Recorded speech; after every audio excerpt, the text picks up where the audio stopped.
বিধানসভাত গৃহীত হোৱা তন্ত্ৰ মন্ত্ৰ প্ৰতিৰোধী বিধেয়কখনক লৈ প্ৰতিক্ৰিয়া খ্ৰীষ্টান কোঅৰ্ডিনেট সমিতিৰ বিলখনে অসমত বসবাস কৰা খ্ৰীষ্টান ধৰ্মাৱলম্বী লোকসকলৰ বিশ্বাসত আঘাত হানিছে।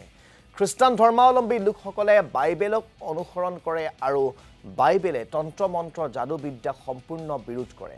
চৰকাৰৰ বিলখনত খ্ৰীষ্ট বিশ্বাসী লোকসকলৰ প্ৰাৰ্থনাক তন্ত্ৰ মন্ত্ৰ যাদুবিদ্যাৰ লগত একাকাৰ কৰি অপমানিত কৰিছে বুলি মন্তব্য সমিতিখনৰ।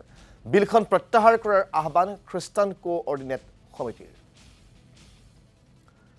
এই সন্দৰ্ভত আমাক সবিশেষ জনাব আমাৰ ওদালগুৰিৰ সাংবাদিক মুছাদ্দিক হুছেইন।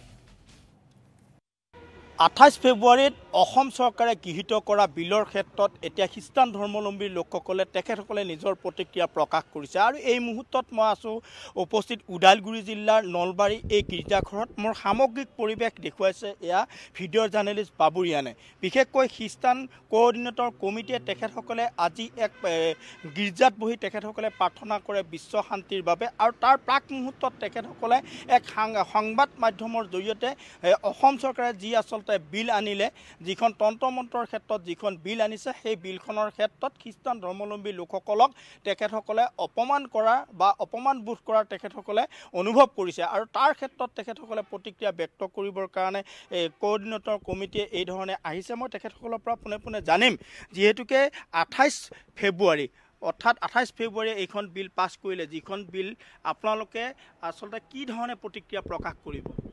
হয়, যেটো মানে হিলিং প্ৰহিবিশ্যন যেটো বিল আনিলে, এই বিলখনক আমি মানে বিলখন আইনত পৰিণত হ'ল।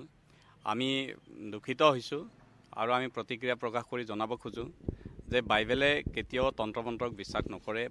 বাইবেল সদায় তন্ত্ৰ মন্ত্ৰ যাদুবিদ্যাৰ বিৰোধী হয়। আৰু প্ৰভু যীশুখ্ৰীষ্টই এই বিষয়ে আমাক শিক্ষা দিছে যে যাদু মন্ত্ৰ তন্ত্ৰবিদ্যাক মানে তোমালোকে বিশ্বাস নকৰিবা।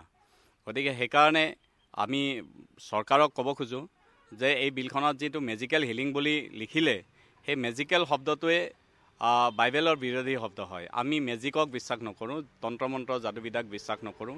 গতিকে এইখন যদি আইনত পৰিণত হয়, তেতিয়াহ'লে এটা বিশ্বৰ ওচৰত এটা বেয়া মেছেজ যাব। বিশ্বই ভাবিব যে যিটো বাইবেলে বিৰোধ কৰে, সেই বিৰোধী কথাটোক বাইবেলত যিটো নায়েই, চৰকাৰখনে কিয় সেই কথাটোক সাঙুৰি খ্ৰীষ্ট সম্প্ৰদায়ৰ ওপৰত এই আইনখন আনিলে। গতিকে সেইটো এটা মেছেজ যাব। আৰু আমাৰ যি শিক্ষিত, আমাৰ যি জনা যি ব্যক্তি, আমাৰ মুখ্যমন্ত্ৰী ডক্টৰ হিমন্ত বিশ্ব শৰ্মা ডাঙৰীয়া, আমি তেখেত অপমানিত হোৱাটো নিবিচাৰোঁ। আৰু তেখেত অপমানিত হোৱা মানে আমি অপমানিত হোৱা, আমি লজ্জিত হোৱা।